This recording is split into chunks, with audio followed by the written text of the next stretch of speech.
It's May 18th, 2023. This is Rook.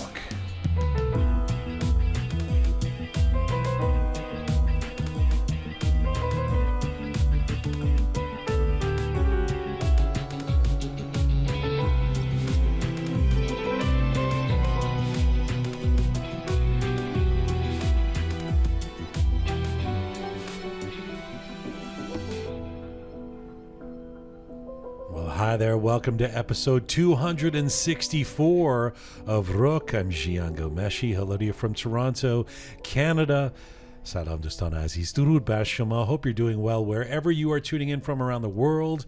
We are on our ongoing mission to build a new audiovisual encyclopedia of Iranian diaspora identity. Some of the whole gang are here. Smart Pegah in the studio, of course. Hello. Hello. Super P, who was behind the soundboard and then things exploded and caught fire, is now in the studio. Hello, Super P. Hello. And Savvy Roham is behind the board across the glass there. Hello, Roqe Roham. Hello, everyone. Roqe Roham. Roqe Roham. Bijan Mortazavi. Mm-hmm. 2 words. Bijan Mortazavi, the composer, the producer, the arranger, the performer, the singer, one of the probably the best violinist from the Middle East. He is in the Rook Studio for a feature interview here. I'm excited that we have this interview. I'm excited for people to hear it. Lots of anticipation for this interview. Now, we actually posted a promo reel yesterday. Bearded Omid, who he knows his way around a promo reel. Yes. You know, Bearded Omid created a little promo reel based on clips of our interview. I should say that this interview was recorded recently. It was recorded earlier.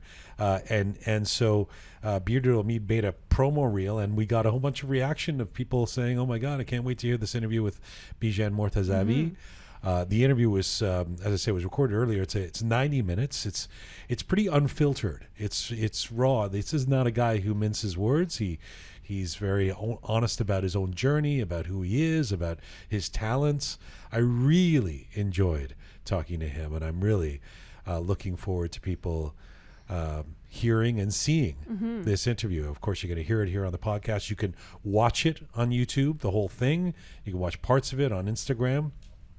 You know, we posted this promo, and this friend, this is so telling of how how Persians lie. This friend I was talking to this morning, actually on a completely different matter, and he's saying, by the way, he's Persian. Damn it, Gam, I saw the Bijan Mortazavi interview, right? I saw the Bijan Mortazavi, by the way, our reel was like less than 30 seconds or something, right?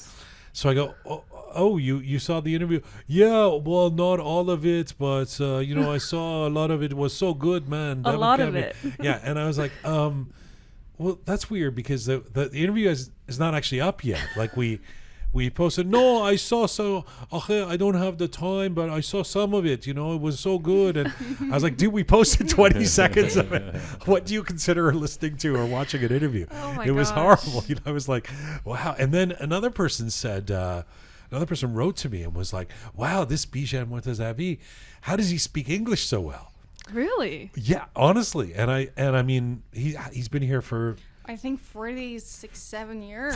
He's been here the entire time of post-revolution. Yeah. He's, here meaning North West, North America. First, he was in Texas. He was in California. But then, and I actually wrote back and said, I mean, come on, the guy's been here forever. But then the person was like, well, actually, there's a lot of these old icons.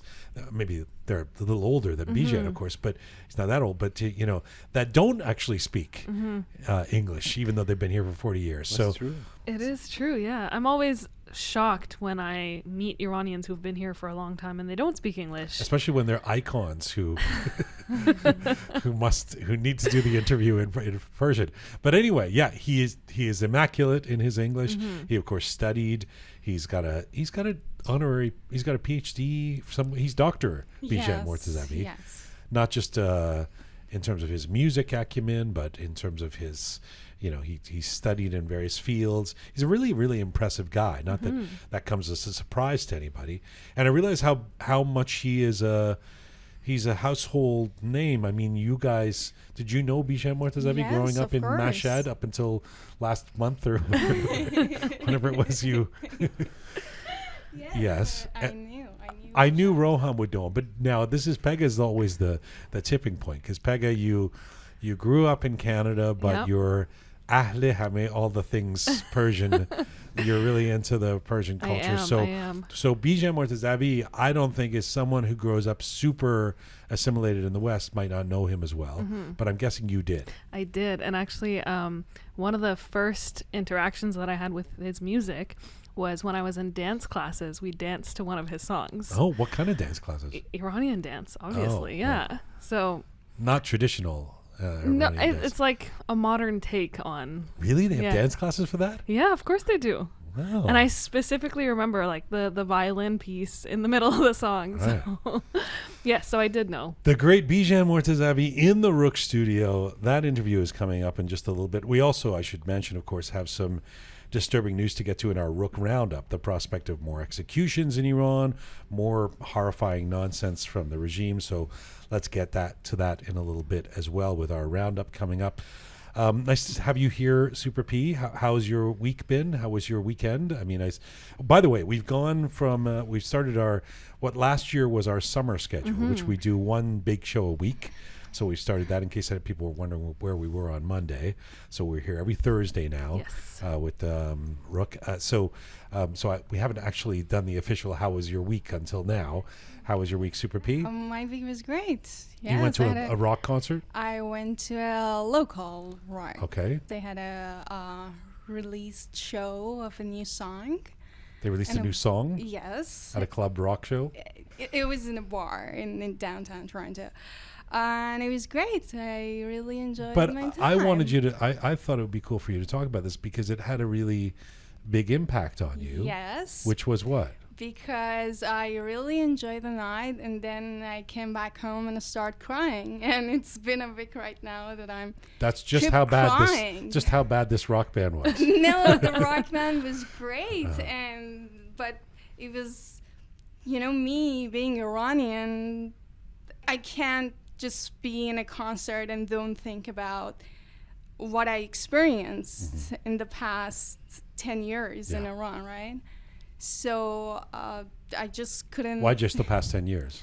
Because all the limitations and problems that we had in Iran, and As you get into your teens, you mean, and older. Yes, Yeah, I see. and I'm 27 years old, and it was the first time that I've been to a rock concert, and I always listen to rock music, and I'd never been to a rock concert, and there were Canadians that they were younger than me, and I was thinking about, when I was at that age, I was, in Iran, and I had. You would have had to have gone to an underground rock concert in Mashhad. No, even we didn't have that. Well, I thought all these bands like 25 Band and everything come from Mashhad, and yes, but they don't have concerts. Right, It's just you're not going to experience that club atmosphere with the rock band and all of that. I thought that was such a, it's so interesting to me because Parisa Super P, like she works here every day with us. She's we don't always think about these things. And then I said, "Oh, did you enjoy the gig?" And she said, "Yeah, it was my first rock concert." And I was thinking, "Wow, that is a pretty wild thing to say."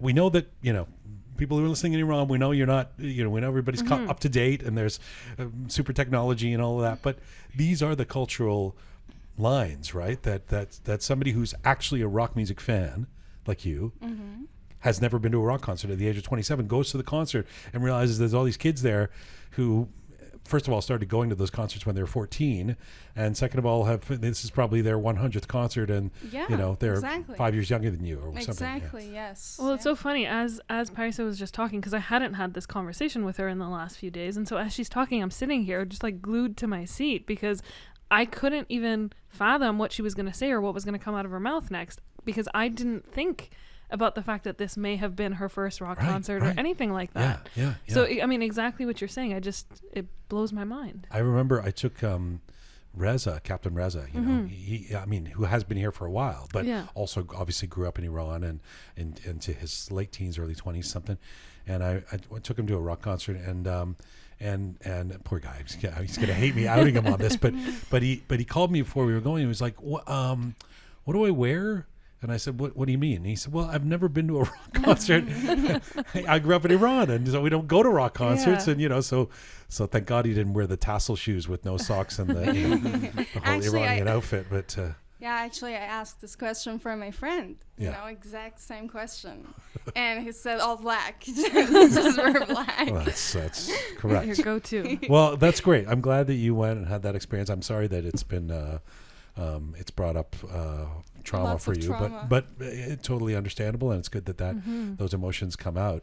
And again, I mean, it's I always feel like there's Iranians probably listening to this going, oh, come on, don't let white people think that we don't know what rock music is, and we're not saying that.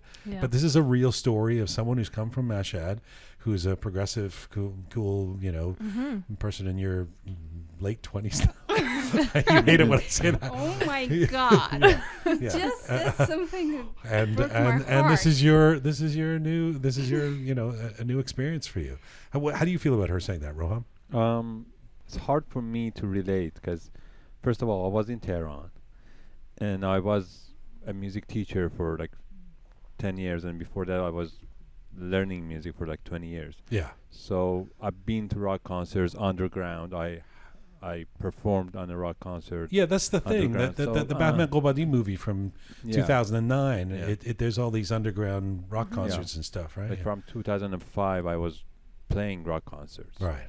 So, I cannot relate. But you're not a girl in Mashhad. Yeah, but that's the thing. By yourself. Yeah.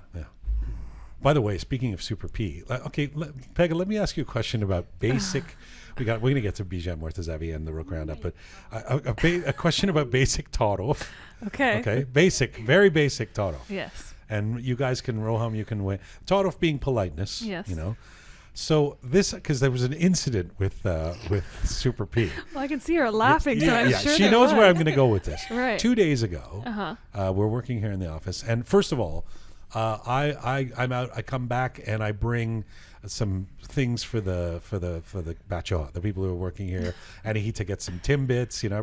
I bring Parisa, Super P, an iced cappuccino. Yes. A large iced cappuccino. I'll let you know because that's what we do, right? Of course. You've done that. You brought in some sweets before, or you know, hey guys, Roham says I'm going out for some, you know, I'm getting some food. You guys want anything like that, right? That's what people do. Of course. Friends, we're working together, co-workers. God. Sure, right? Yes. Parisa has gone to some couple places across the street from here where we have the Rook Studio that actually make Persian food. And Parisa, turns out, has gone over there and got some korma sabzi. Oh, okay. Yeah, mounds of korma sabzi. Like they give big portions, right? They you know, do. it's the Persian. All right. So the day proceeds, and you know, this was in the afternoon when I delivered her large iced cappuccino. And then like around 6 or 7 o'clock, which is when you guys usually leave, and sometimes I stay longer. I'm in I go into the kitchen, and Super P is there, and most, like 3/4 of the korma sabzi is uneaten, of course, because it's a huge portion. She doesn't eat that much, and she goes, "Oh, you're not going home?" And I said, "No, I'm actually going to stay here for a while. I'm probably going to, because I had work to do. I wanted to write, I was researching for something for the show. And so I knew I was going to be here till 10, 11 o'clock or something like that. Me and Oogie, you know, pulling our night shift here at the Rook Studio. So I said, so I say, no, I'm going to be around. And I'm looking at the korma sabzi and looking at her, right? And then I say, oh, yeah, I'm probably going to go like to Loblaws or something and get some food to eat, right? Wow, there's all this korma sabzi. No, I don't say that. I just say I'm probably going to get some food. Yeah. There's a pause. There's silence, you know, and then I say, "Oh, are you finished with that, or like you gonna have more of the korma sabzi?" And she says, "No, I'm done. Oh, I couldn't eat anymore." And I was like, "Oh," and then there's a pause, and she goes, "No, I'll save it and have it tomorrow." Now my question is, when I say, now this is basic tarof, right? This is like Torof 101, for the introductory class, yeah. right? If there's some leftover Mortezavi there, and I brought the iced cappuccino, forget the iced cappuccino. Even Let's without the forget iced the iced cappuccino. cappuccino. I'm saying, oh yeah, I'm gonna stay here. I'm gonna go out and get from a supermarket Yep. some food. There's food on the counter there. Isn't it basic Torof at that point? Isn't it required under the international rules of basic Persian Torof for her to say, oh, would you like some of the Mortezavi? At which point I would say, no, of course, that's yours. And then we get into a dispute. No, That's you right. must. No, I can't. Have a little bit. No. Here, let me put you something. You know, the whole routine. Of course. Nothing. She says, no, I'll have it tomorrow. Not like, would you like a little bit of it? Can I offer you some? Maybe, no, I'll have it tomorrow. Then turns her head and walks away. Parsa, you failed the Torof Okay, test. no.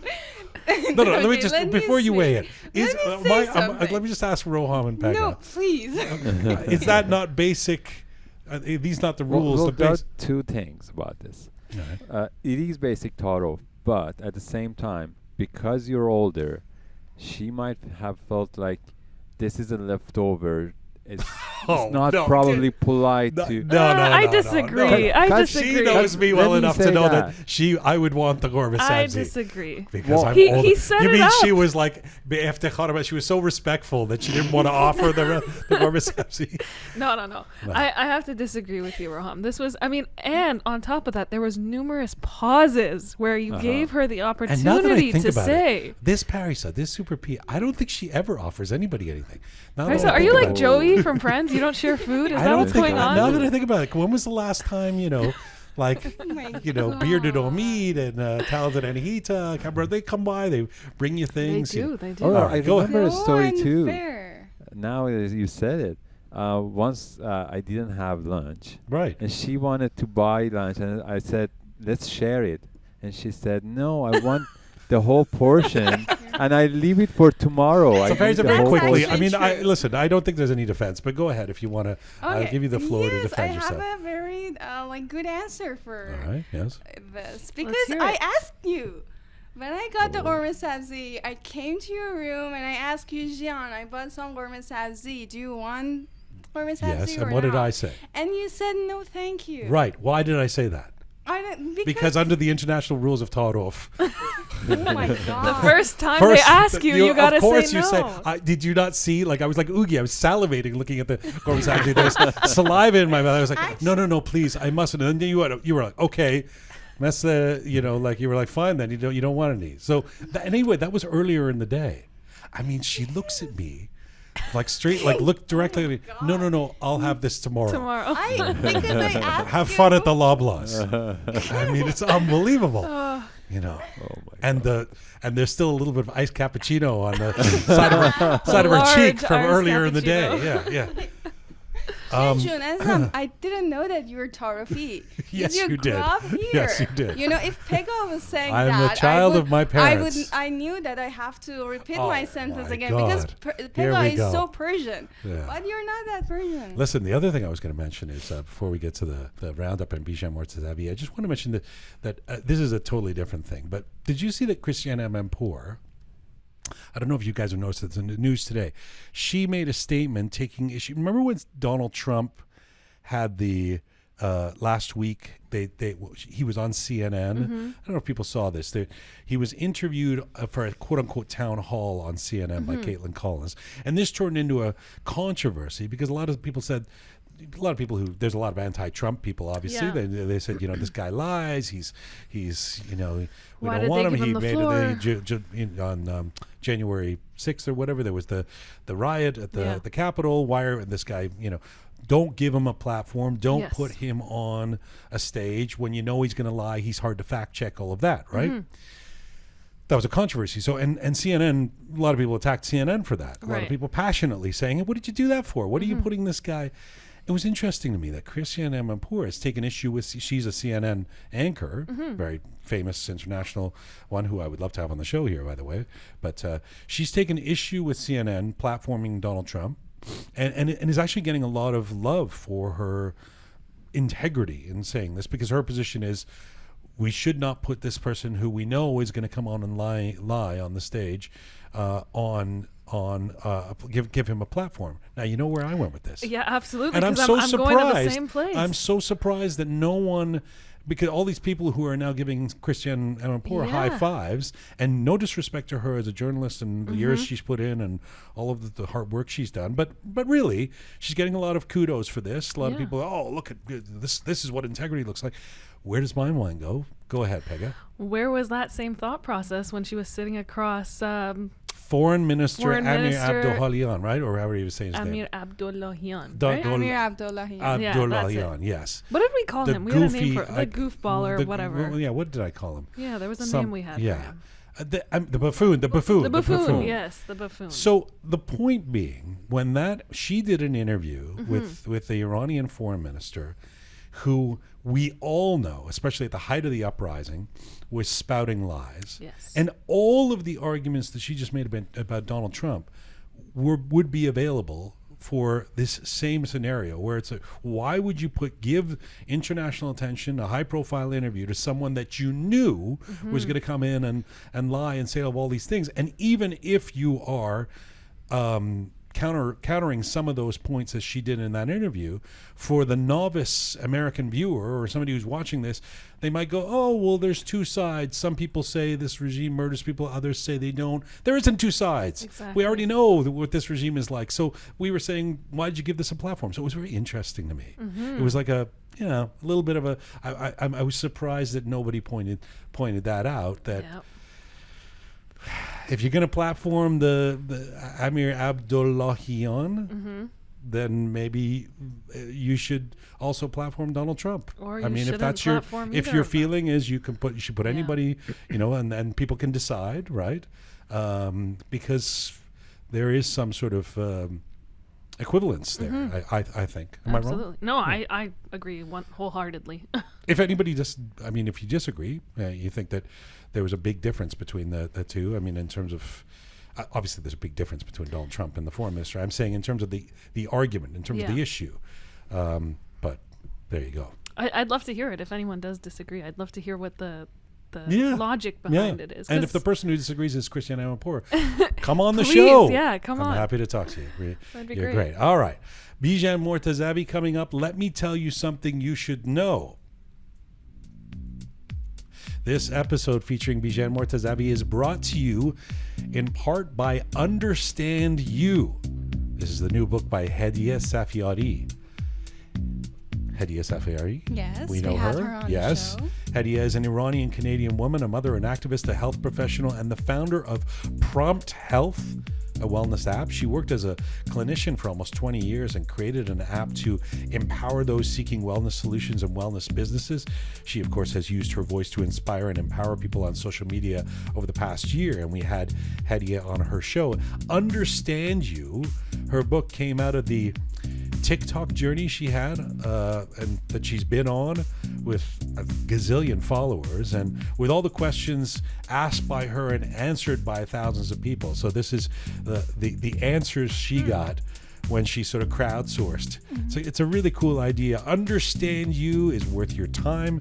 It's great. It's an easy to consume book that delves into the importance of asking the right questions in order to promote personal and collective growth. It is available now at Amazon.ca. Support a dynamic member of the Iranian diaspora, Hediye Safiari.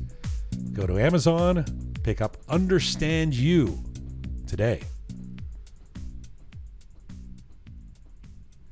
All right. Let us get to the Rook Roundup before we get to Bijan Mortezavi in the Rook Studio for the feature interview. And I fear there's probably not a lot of good news to talk about in terms of what's going on in the Iranian diaspora. Pegah, take it away. What would you like to talk about? Yeah, that was my big sigh leading into this, because I feel like, we go from having these wonderful conversations at the top of the show, and then we get to the roundup and it's like I'm just drained automatically from the news. But unfortunately, the main thing I wanted to talk about was these ongoing executions and threat of executions. Yes. So there's currently 3 young men who are in a prison in the province of Esfahan who are on death row for allegedly killing 2 members of the IRGC. Now, these 3 young men are Saeed Yaqoubi, Saleh Mir Hashemi and Majid Kazemi. They've been in prison in a prison by the name of Dastgird, if I'm not mistaken, since November, when this incident took place. And for, days now, there's been this looming threat of them being executed. And as a result of that, there's been a couple of things that have happened. There's been outpour of support from the Iranian people by, storming the streets, whether it be by car or on foot, trying to prevent the executions from taking place. There's been aren't there a bunch of people outside the prison? Well, that's right exactly it. Yeah, so there's been individuals who have tried to kind of create this blockade leading to the prison. There's individuals who have been showing up and camping out in front of the prison, all of that. And then there's also been a very large movement on social media with a new hashtag being used, and just a general support and bringing of awareness to this topic, so that maybe they can halt the executions. Yeah. What is it? I keep reading. I can never tell if how empirical this news is, but I keep reading that there's been dozens. There's been 60 executions in the last week. I see a lot of focus on these three. Human Rights Watch, a lot of other people talking about them, and correctly so. A lot of people try to amplify the voices of those saying, "Hey, we have to prevent these executions." But then I hear there's been very high numbers of executions that are ongoing. I mean, we know that this happens all the time in Iran, and sometimes we don't know when it's happening. But what have you discovered about that? Well, I mean, for years, Iran's been the second highest. Iran's had the second highest number of executions worldwide. So this is not news per se that executions take place regularly. And some of the statistics and numbers that you're pointing to, yes, there's been a lot of viral images and stats that have been shared. I think one of them that a lot of people have seen is recent reports saying things like there's been an execution that's taken place every 6 hours for the last 10 days, or there's been more than 40 executions just in the last 10, 12 days. Things like that. And I don't dispute that. I just think it's very difficult to pinpoint these numbers because, as you know, and as we've talked about on the show, it's so hard to find concrete facts and evidence of when these executions take place and what's led to them and when did the court date start. And if I'm not incorrect, some of the executions that have been happening have also been happening in the provinces like Balochistan, Balochistan, where again, you don't get as much information. Exactly. They're not as high profile. The people who are being killed are not as high profile. Exactly. They executed a lot of people in Sistan and Balochistan. And because Sistan Balochistan is in the border, has the same border with Afghanistan and Pakistan, they always saying that they are involved with drug trafficking. So that's their excuse, but we have no idea, And on the other side of the country in Kurdistan, the same thing. There's these things taking place, and we don't know exactly the numbers. There's one other thing. I just wanted to take us back to the ongoing threat of the execution of these three young men.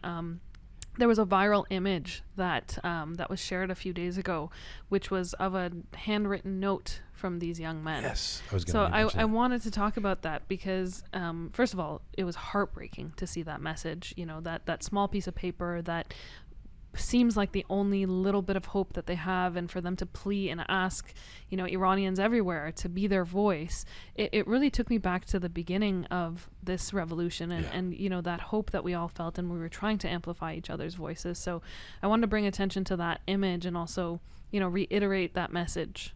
Yeah. Did you guys happen to see the tweet from Robert Malley?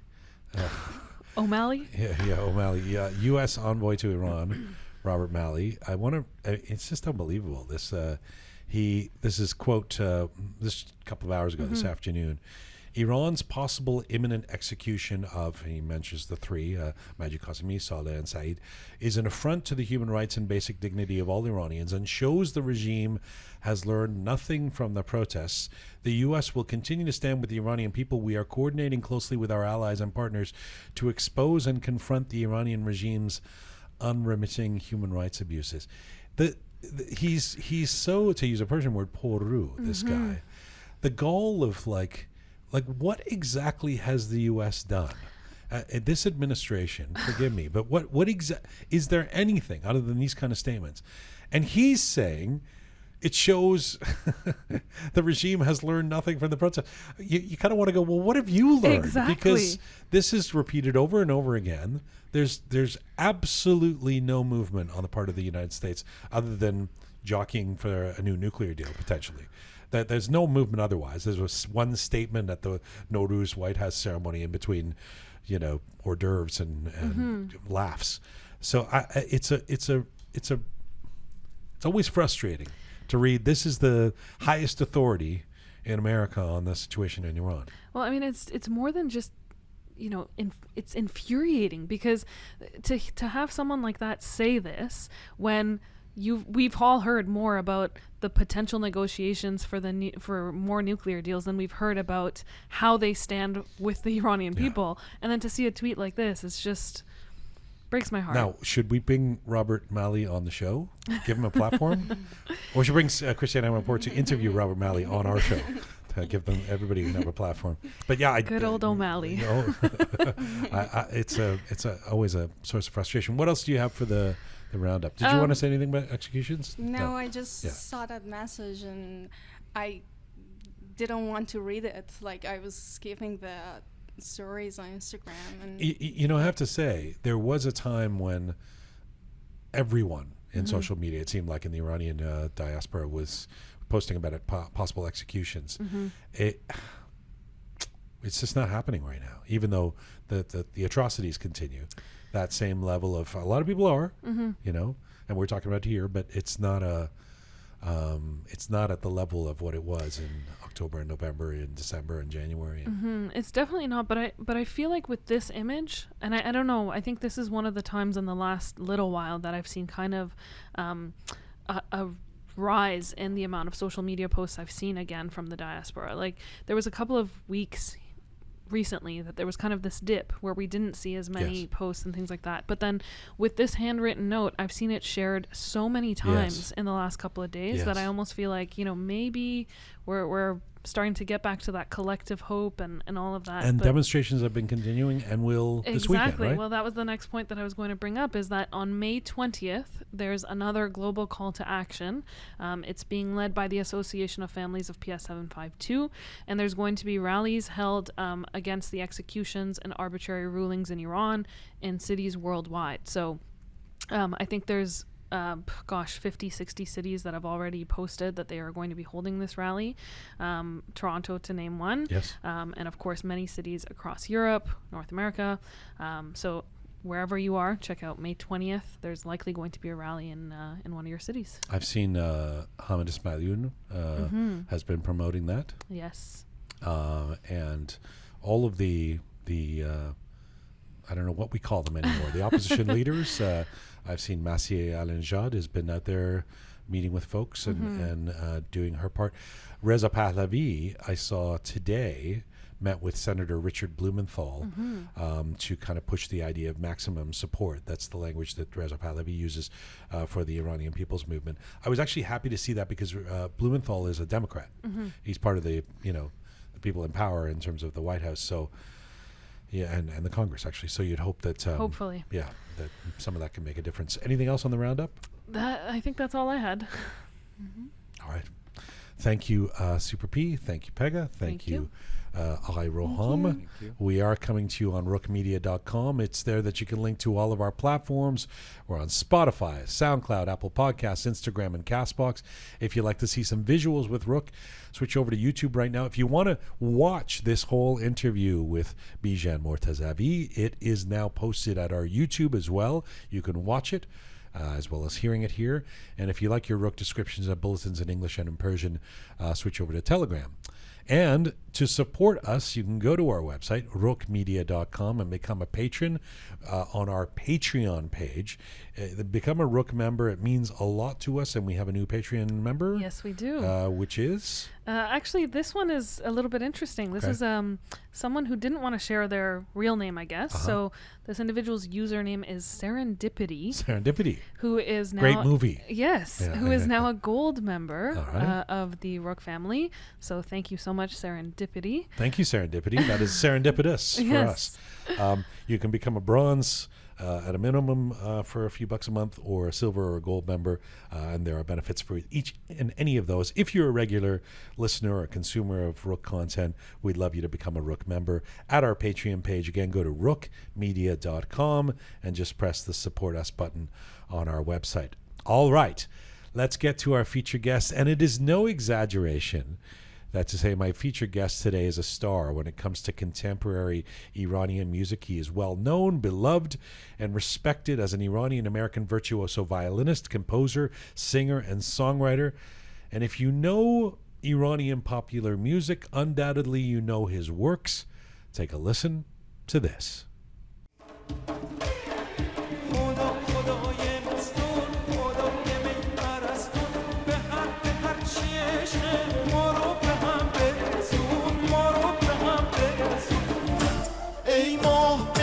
شب چه زیباست یار آمده اینجاست هنگامه عریانی دنیاست هنگام ترنم و تماشاست تو از چرخش یک رقص تو خلوت شبانه یا از متن یه تصویر لبند و دلبرانه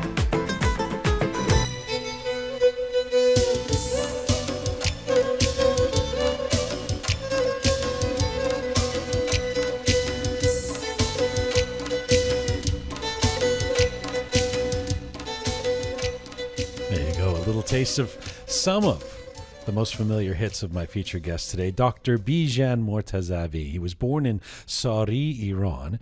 He started playing the violin from a very early age, and then added the piano, the guitar, percussion, folkloric string instruments such as oud, tar, santur. He was, by all accounts, a young musical prodigy in Iran. He moved to England to attend university in 1977, and after graduating in civil engineering, Bijan relocated to the United States in 1979 to pursue his passion for music. He studied at Texas State University, then settled in California in 1985, where he is based out of to this day. Throughout the 40 years of his music career, he has released 13 albums, several singles, countless music videos, and a number of collaborations with Iranian icons. He has also composed and arranged music for many Iranian pop singers and played alongside such legends as Moeen, Haideh, and Sattar. In 2009, Bijan received a fellowship PhD from the Southampton Solent University in Britain in recognition of his work on the development of contemporary Middle Eastern music in an academic form. He was further awarded the honorary degree of Doctor of Music in 2017 from Southampton. He's currently on a huge tour, but kind enough to visit us, and right now, Dr. Bijan Mortazavi joins me in the Rook Studio. Hello, sir. Hello, Jian. How are you? What a pleasure it is to have you here. Pleasure is all mine, and thank you so very much for inviting me to talk with our people around the world. Yeah. First of all, how do you feel about when you're doing an interview like this and somebody plays your old hits? Are you tired of them, or do you still have a good feeling about them since they've been so good to you? I never get tired of those pieces because when I was writing them, it was with all love and passion and knowledge, experience, and whatever I had. So I never get tired of them. Are you self-critical? When you listen back, do you go, oh man, I would have done a different arrangement here. I would have sung this differently. Do you forgive yourself as you grow through this career? No, actually, when I listen back to them, 99.9% of them are exactly the same thing if I wanted to do it today. Yeah, that 0.1% is... What's the 0.1%? I'm curious, which is the one that didn't make the It's something that I recognized it the same day when I released it, and still when I hear it, I put my finger on that weak point. There is a song, it is called Shekayat, Grievance.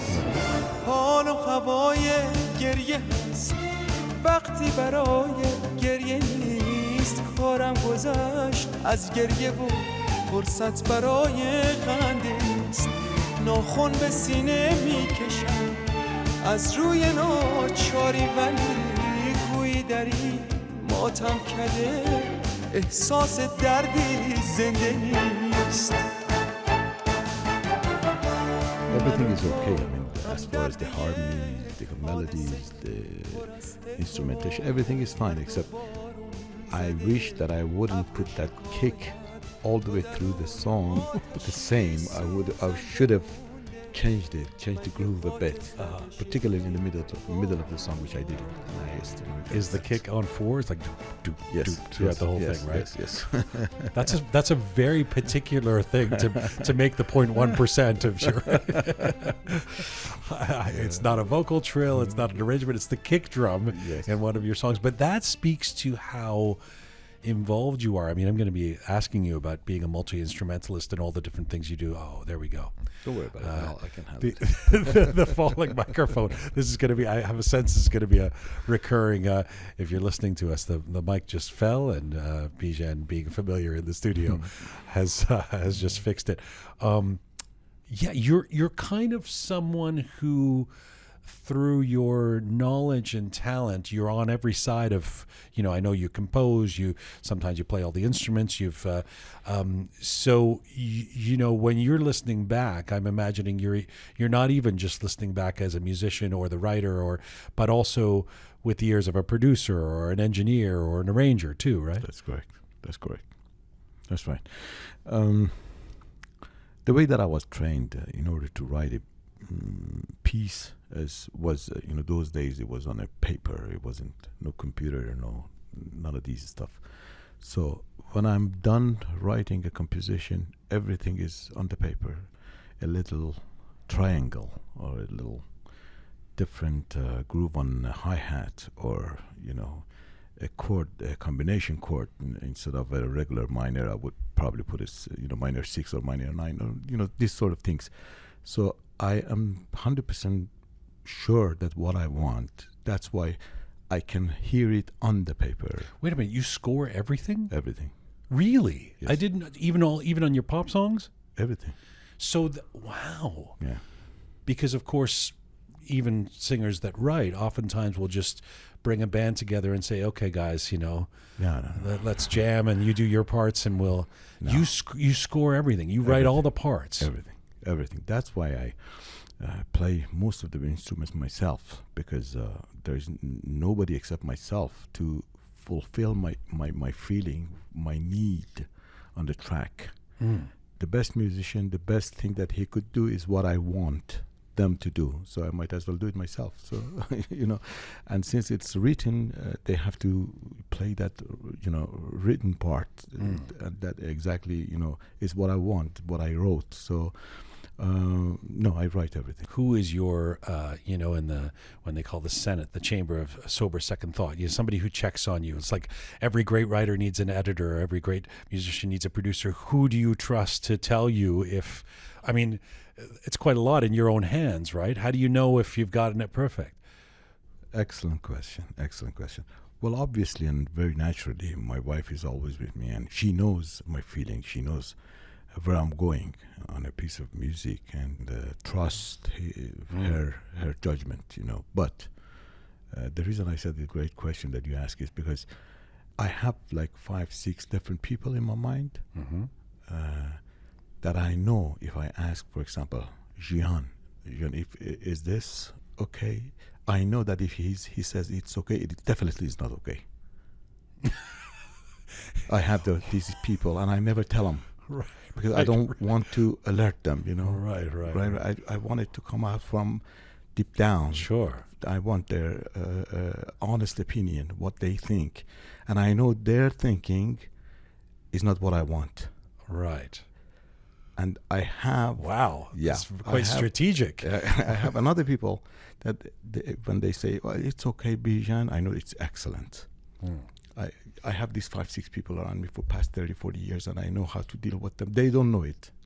To this point, honest to God, they're my good friends, but they don't know it themselves. Well, but okay, when you say your wife will speak to you, so will somebody say, hey man, you could do this vocal performance better? Would she say that?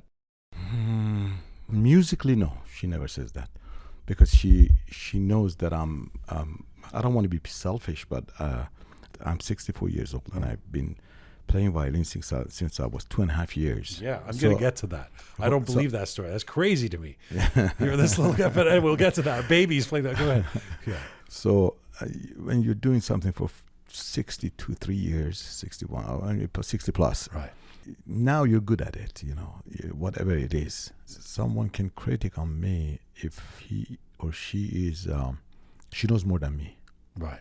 right? Then I can listen. Let me tell you why I asked this. I wouldn't want for a second this to be interpreted as any disrespect or unappreciation for your mastery. I mean, you are, you're a Obviously. maestro. You truly are a maestro. But I have this theory about, for example, Elton John. One of the great English pop singers. My favorite. Oh, really? Yeah, Okay. yeah, he is. Okay, well, that's perfect then. You're familiar with Elton John. So I think Elton John, he's got this incredible fertile period, right, in the 1970s, where he writes album after album of incredibly amazing stuff. And then something happens around 1980 and afterwards where it's kind of hit and miss. It's not as good anymore. And my theory is he became Elton John, the famous Elton John, and everyone was afraid to tell him. They didn't want to, nobody would tell him if the people he surrounds himself with when the album's not good, So Elton just keeps putting stuff out and he's like a king or something that nobody wants. So that's the thing that I always think when somebody who is as proficient as you are at doing everything, who's there? I would think of Prince this way too. Prince did everything, Yeah. Who's the checks and balances, right? Who's going to look out for you? My brain. My own brain. Let me tell you something, Jian. I know that you play some instruments. Yes. To me, a good hit or a good work is not how many it sells. To me, that's not the point. It just doesn't matter. It just doesn't matter. I bet you anything, if you go and listen to those pieces that Elton John wrote and it wasn't good to some people, they are magnificent. To the point of view of a musician, they're almost flawless because the guy knows what he's doing. He cannot go wrong. It's like if you're a good driver, you cannot go backward in a river. This is not your nature. This is not how I disagree. Huh? I disagree. Tell me why. Well, because I think even great, golfers can have a bad golf game, great. So why can't a great musician write a lousy song once in a while? I disagree with you. I'll tell you why. If you're performing live, yes, I do agree with you because that is that moment. Something might go wrong. Nobody can control that. Even that maestro playing piano, violin, whatever. But when you're writing, it is not like I write and say, okay, this is finished. No, I go back, check it many times, 20 times, 30 times, 100 times. That's why a good piece to record it and release it takes at least a year. Right. I can write it in like 5 hours, arrange it for a big orchestra within like 15 hours, but I never release it because I must check it back, hear what I wrote on the paper, hear it, hear the whole thing, Yeah. Yeah. right? Then the percentage of you making a mistake is less than 1%, less than 1.1% because you check it. That's a lot of thought to put into a song. Now, when you are in the moment of creation, if I can put it that way, do you write on the piano? Where do you write your pop songs? Obviously you have the violin, but where do you write the melody on? In a plane. On the plane? On a piece of paper. In your head? In my head. You don't need an I instrument? don't need an instrument. You write it in your head on is it always on a plane? 90%. Honey, I need to write a new album. we need to fly to Australia, so I've got some time. Particularly, a lot of my arrangements are done on the plane. That doesn't mean that I do not write when I have instrument in front of me, either piano or a guitar.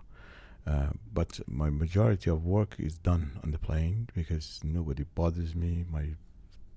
My thoughts and my brain is 110% towards the work. So that's why I basically do most of my major big orchestras arrangement there on the playing.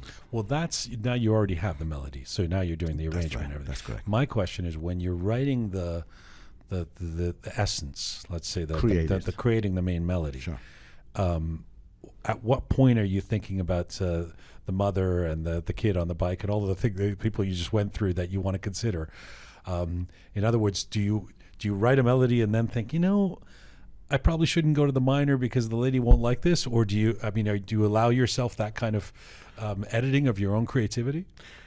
First of all, the main person that has to be satisfied out of my writing is myself. So I have to be satisfied first. Right. Then I think about different people. Sure, many times it happened when I create the song on the paper, when I put it on the instrument and play it, I say, well, this bar has to be changed. This doesn't make any sense musically or feeling wise. It just doesn't go where I want it to go. That happens, but the main thing happens in my head. Whether I have an instrument in front of me or not, whether I have paper in front of me or not, it just happens there. We talked about Elton John. He once famously said, I know this because I had the great occasion to be able to interview him a couple of times, and I threw this at him. I said, he had said that some of his biggest hits or his most popular melody, he writes in less than 10 minutes. The big stuff comes to him very quickly. That happens. You can't control the moment it's going to come, but is that true for you too? That is true. I have some mega hits song like Sure. That you might not believe it, but I wrote it when I was working in a grocery store back when I was a student, talking about 40-something years ago.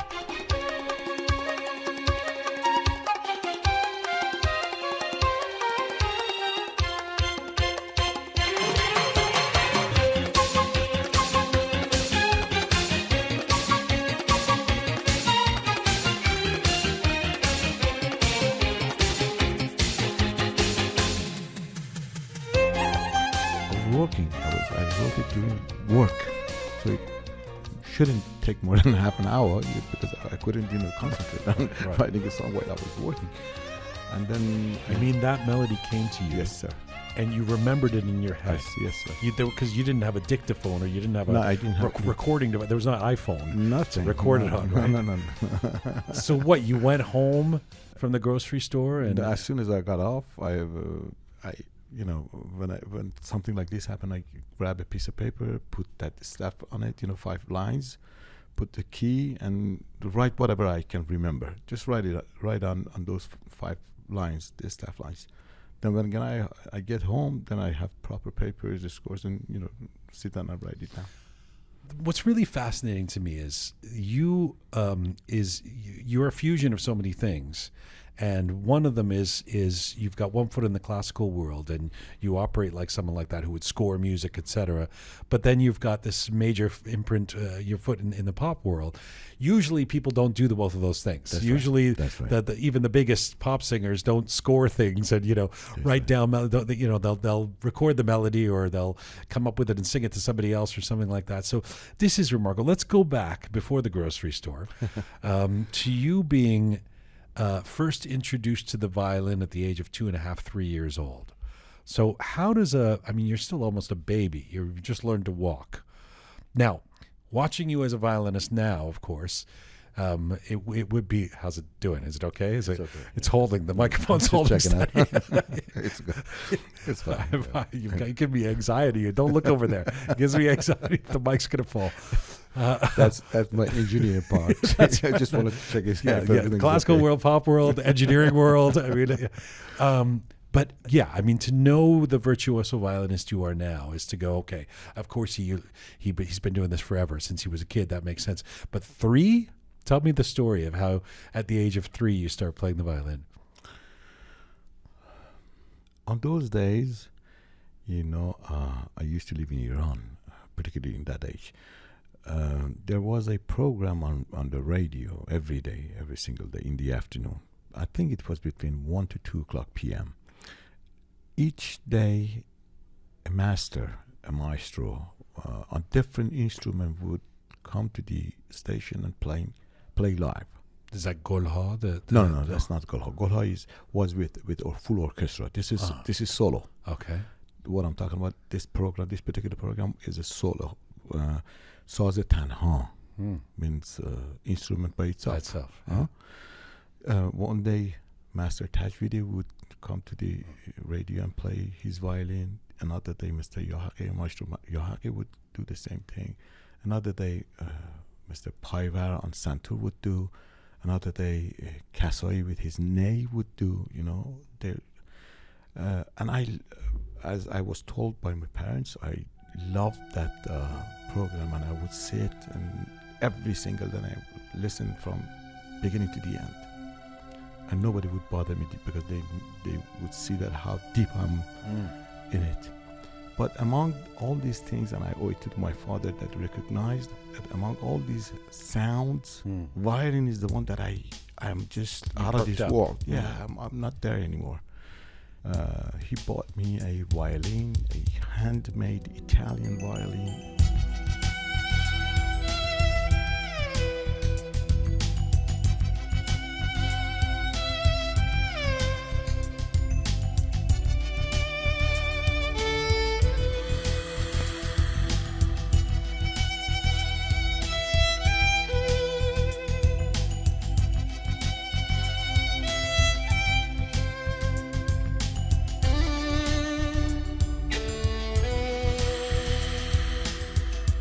Those days, I'm talking about 62 years ago, 1,500 tomans meant a lot. It was very, very, very valuable. You could probably buy a villa with it, with that amount of money. What an amazing father that he saw this. He is. He was always my mentor and my hero. Because what can you expect from a 2.5-year-old kid? To even notice that. Exactly. And so you get this little violin. I get this little violin, very, very expensive one.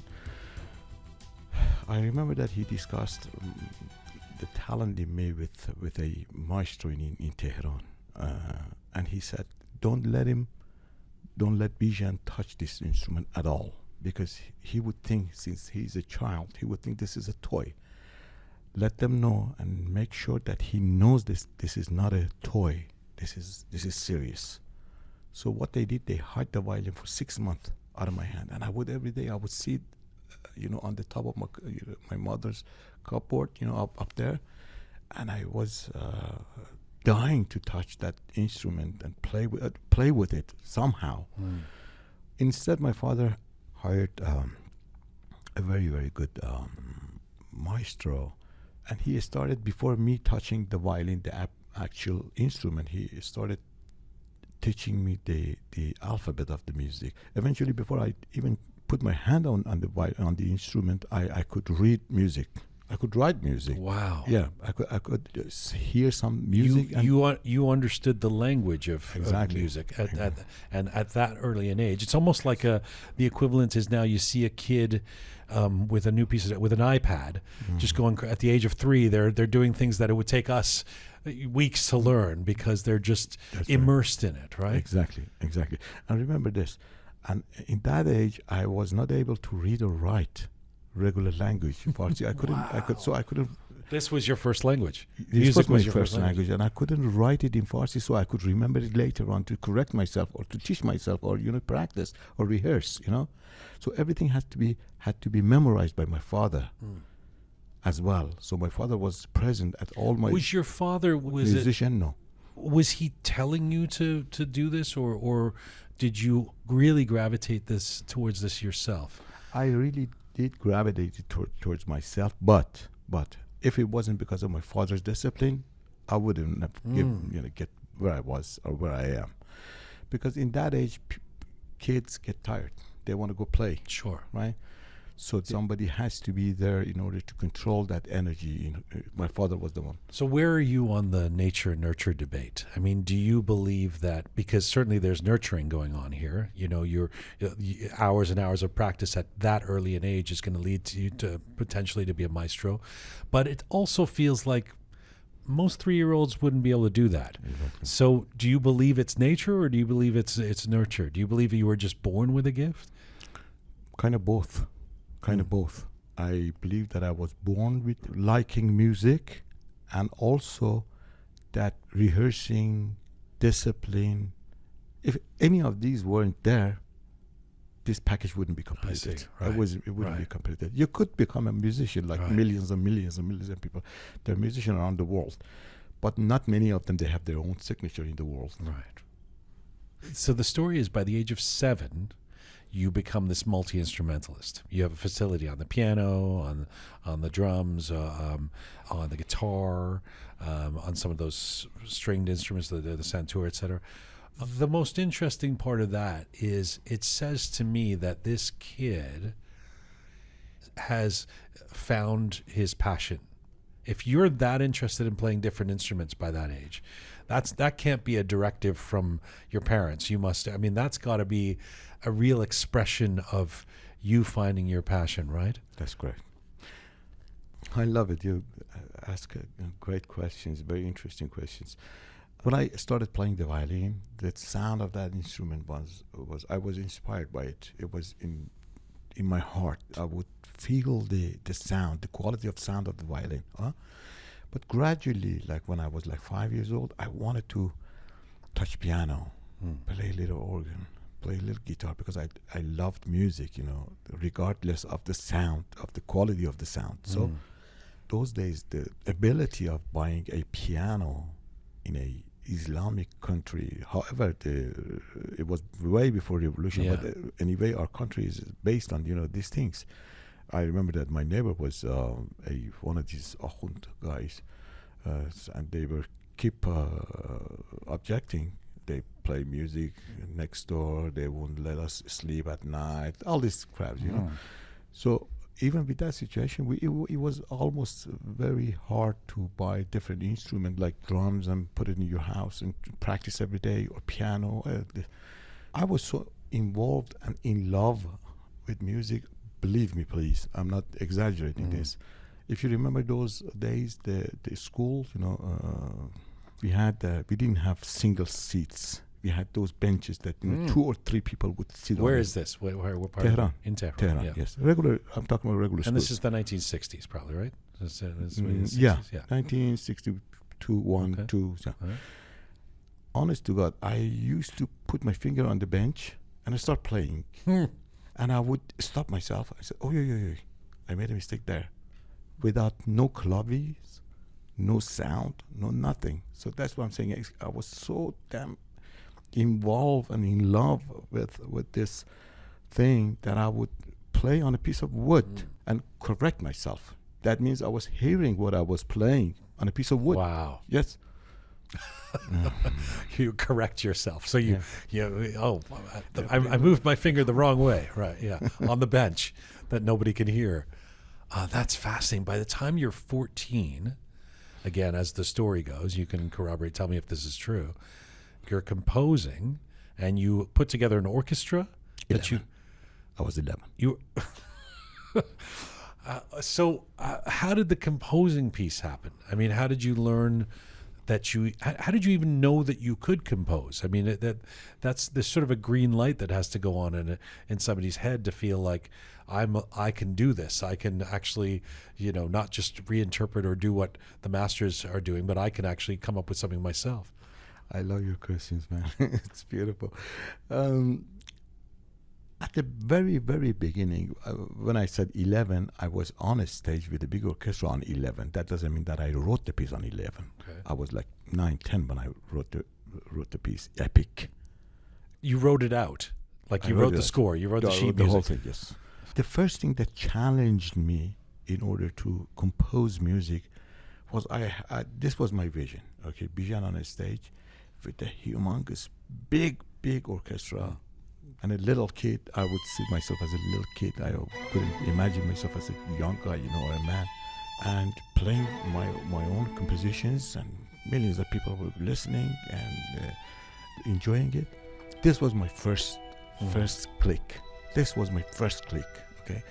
Then that's why Epic was my first, one of my, first composition that I did. And it is big, it is huge. Just listen to it. Yes. It's a 9-minute music. Yes.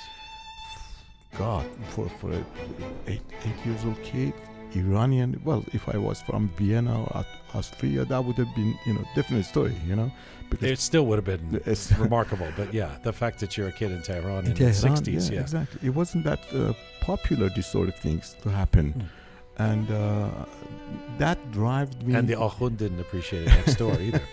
Obviously, that would have, that was my starting point to empty my energy, to put it on the paper and make a big, huge orchestral composition. No words, no lyrics, just music. Would adults listen to you? That was the good thing that I did in my career, that I always appreciate myself. I did not release my composition soon. Why I say that? Because I always say this to my students or fans who come to my concerts or start playing some sort of instrument. I tell them that is very natural for a musician to like to write, to create something, okay? But definitely it is not a reached production. Why? Because you are still learning.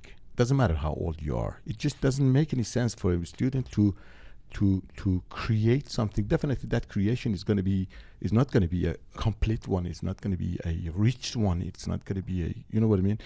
So what I did, I wrote many songs, as well as learning many songs from different composers like Mr. Rouhani, for example, or from Ustad Tajvidi or Yahaqi or Strauss, just learning. I put it in my hard drive to my brain. I didn't release them, and that was the good part, because when I started to create and when I started to release, there was millions of pieces and bits in my brain that if I would think the them, RAM would be full at that point. Still is not, but all that storage. If you would, go towards any of them and just touch them melodically or harmony-wise, you would be full of elements, full of items, right? Your knowledge is going to be big versus somebody only have like 1 megabyte information in his brain. At that point, though, the music you're interested in is more in the classical vein, right? Like were you, I mean, by the late 60s, are you into the Beatles and the Rolling Stones and stuff like that? Is Both that of them. You were? Both. Classical and pop. Both of them. Beatles or Elton John or Shahram Shahpare, for example, or many of these singers that we had those days. Okay, so here's the thing. But I tend to think one of the things I've learned in my life is that one of the tricks of life, and one of the people that I feel like we should all envy, are the people who know what they want to do in life at an early age. You're at a huge event. There's people who are in their 30s, 40s, 50s and still don't know what what their passion is, what they want to do. And then there's the kid who's 10 years old and really knows what they want. I want to be a football player, and they become Messi, or I want to be an astronaut, and this is what I'm going to do. You're that person. I mean, you knew what your passion was. Not only did you know what your passion was, you start winning awards. It's clear that you're a musical child prodigy. It's clear that you have all of this. And it's pre-revolution Iran, so it's not like music has been banned or anything. So it's very curious to me that with that backdrop, you go to England and study civil engineering. Mm-hmm. As much as I loved music, I loved piloting, being a pilot, boxing, and making houses and freeways. Honest to God, that I had in my mind since I was a very, very kid, early age. That's a diversity of occupations. And believe it or not, I pursue all of them. You pursued boxing? Yes, I did. Were you a good boxer? I was a good boxer. When were you boxing? 14, 15, 16, even 17. And do wrestling as well. But soon I recognized that my face is going to be, it would be... Your handsome face will be affected by the box, by the punches, yeah. Yes. Piloting, I still do. Civil engineering, I went to school for it. So the civil engineering thing wasn't a Iranian kind of music's not a real career. You have to become an engineer. Was it that, or was No. it that you really loved it? You No. wanted to go and study civil No, engineering. I wanted it. Yes. That's weird to me. Yes, I know. You're this into music, and you're this passionate about it. You're writing all this stuff, and you go study civil engineering. Yeah. Well, I mean, it's a Persian dream. Don't get me wrong. My mother would look at me and say, "Why didn't you do this?" But I mean, it's so curious to me. I know. But from the very beginning, the first day, I was double majored in University of Texas in Austin, UT. That's When in I America. By the time you get to America, America, yes. I'm talking about England. England, no. England, I was, you had to pass A-level, O-level, their system, and it was too soon to be double majored. So, but I started civil engineering there, and still playing music, and my professor was Mrs. Hans, God bless her soul. She was so fantastic, and she was encouraging me all the time. She gave me a room with a brand new piano. Wow. She gave me the key, and she said, doesn't matter what time it is, you can come over here. This is your key. You can practice, you can play whatever, whenever, it's yours. So I was playing and pursuing music as well when I was in England. But academically, yes, of course, it was civil engineering until this revolution happened. Then I had to transfer. So in the so it's 1979 now. You've been in the UK. You end up going to the US, and I've got to assume, would have the plan have been to return to Iran otherwise, or did you always have this idea of going to the States? No. My plan from the very beginning when I left Iran was, finishing my study and come back to Iran. Okay. Come back to Iran. But those days, we didn't have any idea that this would have happened. And by 79, you're seeing the writings on the wall. You're seeing that That's it. this ain't going to be the place for a musician right now. That's right. That and I didn't complete my studying, so I had to continue and complete, achieve something in my hand. So in England, I couldn't work. Obviously, the bank relation wasn't that good with Iran, so my father couldn't support me for my studying, because it was me and my brother, my younger brother. So, he sent money for 5 times, and it was in the bank. We wouldn't get it released and spend it or pay the fees or this and that. So we had to work, although it was a illegal work, but we had to do it in order to survive. Was that the grocery store? Grocery store, cleaning tables, parking cars, cooking food, everything, legitimate, of course. So we had to transfer from England, because in England we couldn't do it. We couldn't do it. We couldn't support ourselves, and it was dangerous. So we had to. I moved to the States, continued my study, then started supporting myself. I mean, Well, you didn't just move to the States. You moved to Texas. Texas.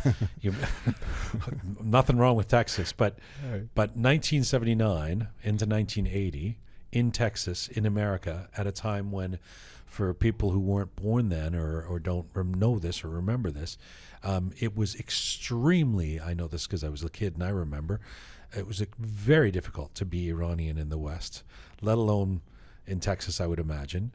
With the revolution happens, Iran becomes the enemy of the States. Every night on the news, they're talking about this horrible, horrible place called Iran, et cetera, and then the hostage crisis happens. Tell me about your experience as a young man in Texas around that time. Not only me, not only all the Iranians, but people that had the same resemblance, like Arabs, like people from Venezuela. They all had their passport in their back pocket because it was dangerous. But for us Iranian, it was, believe me, it was nightmare. There wasn't the night that I would have received a note from Americans. I don't know, my assumption that it was from Americans, that blah, blah, blah, blah, all this swearing that you go back to your home. What are you doing? Really? I swear to God. Every single night. Where were these notes given to you? Under the door. Slipping under your door. In a door. dorm? Were you in a No, university? my apartment. You were in an apartment. And they knew you were Iranian, and they would drop these notes. Yes, as I said, even if I wasn't an Arab, the same thing would have happened to me. Right. But in dorms were even more dangerous. And how would you, deal with this? Were you someone? I mean, you've been a boxer. Would you react? Would you get angry? Would you fight? Or would you? Were you able to sort of take it in stride? How were you depressed? I mean, tell me what went on with you at that age. Definitely, depression was something that we had all in common. But I can talk about myself. I don't know about other kids. But for one thing, I couldn't fight back. One was I was representing my people. You know, I didn't want these Texans who are wilder than anybody else on the earth. You know, tell everybody else that these wild Iranian. I didn't want to hear this things. Right, I just didn't want to hear. You want this to play things. into some kind of stereotype. Yeah, Right. yeah. That's so. That was one reason. Second reason was I didn't want to get involved with officers. You know, law. You know, because I was a student. I was under. My status was student visa, so they could deport me as easy as 1, 2, 3. The third thing was, again, I didn't want to get myself in a position that I didn't have any help. We didn't have my father, my mother. Nobody was around us. We were by ourselves. Just imagine a 17, 18 years old kid in a totally strange country. How was your English? Were you proficient at that point, or was it clear that you're? I mean, I guess it would be clear you're an immigrant, but it was. Of course. Yeah. Yeah, my English was good because when I was in London, I got the first grade on the class, particularly on the English. So my English wasn't that bad. But anyway, you know, that is not the issue. It was that we felt so alone. You know, we didn't have anybody. We didn't have law, you know, to back us up. Yeah. We didn't have enough budget, with enough capital to back us off. We had nobody. Yeah. We just had nobody. And again, I tell people because if they weren't here at the time, they don't know just how bad it was, how much the idea of the enemy, Iranian terrorist or whatever, had been created in the minds of Americans and people in the West. That it was very, very difficult. It was a very, very difficult time, and I can't imagine it could have been easy for you because you're alone too, right? In the sense that your family is still back in Iran. Was your brother with you in Texas? He was with me, and I got married to a lady, Iranian lady, but we got divorced a few years after because we were in a good match anyway. But I had those responsibility on my back as well. I was just not by myself. Right. However, in a positive point, if you want to look at it, I had somebody. You know, I wasn't that alone. But to really, really look at it, you know, you have responsibility towards somebody else's, except yourself. Yes. So that is big. By 1985, when you moved to California, was that liberating? You go to a place where there's an Iranian community, and the hostage crisis now 4 years earlier. There's a horrible war going on back in Iran. But did you somehow find your home in California as soon as you got there, or did it still feel like you were in a foreign place? No, I still felt that I was in a foreign place. I was lost. I didn't know where I was. I know that I was in California, and it was beautiful, and there was a lot of Iranian. It wasn't like Texas or New York or Washington. It was California. You know, majority of Iranian fled Iran, but they were in California. But it wasn't home for me. It wasn't a home for me. You know, I one day I would say I would go back to Texas. Another day I said, wow, when this Iran situation is going to get good, so I could go back to my home, you know, own country. Or the other day I would say, no, this is a great place. I gotta stay here. I have friends here. You know, we weren't certain. We were lost. I was at least. You know what I mean? I was doing the thing that I was supposed to do, but deep down, this is the feeling that I'm expressing to you. Yeah. I didn't know where I belong. You know, is this my city? Is this where I want to spend the rest of my life here, or am I going to go back to Texas? Am I going to go back to Iran? What's going to happen? Has that ever changed, Bijan? Do you still feel a little bit like where is my home, or do you now feel like California makes sense to you? Good question. California, obviously, since '85, it's like what 2020 is 30 something years, right? 37 years. Yeah. 37 years. 37 years is a lifetime, right? And I accomplished a lot of things there in California. Plus, I got famous there. I got the chance to work over there. I was given those chances, so I never forget, and I love it. It's beautiful. The weather is fantastic. We have like almost 1.5 million people, the Iranian people, and that they all love me, they all respect me, they all know who I am, you know. But your home country, your homeland is your motherland. It's something else. I still have a lot of feeling for that country, Iran. However, sometimes when I sit by myself, I think, what if one day they take all Iranian out of Iran and put like Japanese or American, African American there, or French people there, non-Iranian? Would I have still the same feeling for that country? Is it the soil? Is it the alleys? What an interesting question. What an interesting question. What's your answer? Well, the reason that Iran is Iran for me is because of the breath that the people are taking. I have a feeling towards them. I have memories with them. The culture comes from these individual people, not from the bricks, not from the alleys, not from the rivers. Although I love them because that creates a lot of memories for me. I grew up there, you know. Maybe Switzerland, not maybe, definitely Switzerland has better and more beautiful places than Iran. But 1 centimeter of that piece in Iran is more valuable to me because I think that it's mine. That is the reason that so many memories was created in me. You know what I mean? Yeah. So people are the reason, obviously, but unfortunately, for past few years, 20, 30, 40 years, under pressure, under anger, under sadness, under loss, under insecurity, these people have changed big time. I barely know them anymore. You know what I mean? The people of Iran. Yeah, we speak the same language. There are a lot of them are your fans. I know, and I'm writing for these people, for my fans, so I have to know them very, very well.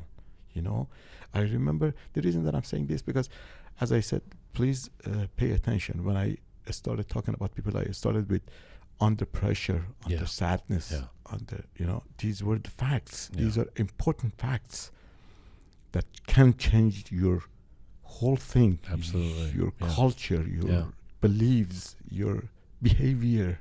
You know, this could be changed. Yeah. So I remember when I was a kid. Or a lack of hope.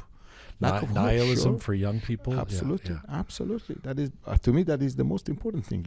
You know, loss of hope.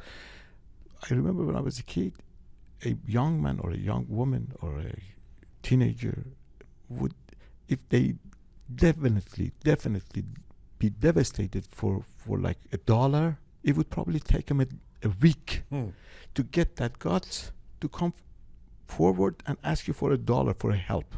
Honest to God, I'm not exaggerating. This is the truth. Now, I get at least 100, 150 a day message through Instagram. My admin all the time, 24 hours, calling me, doctor, we have received this. Doctor, we have received this. We have received this.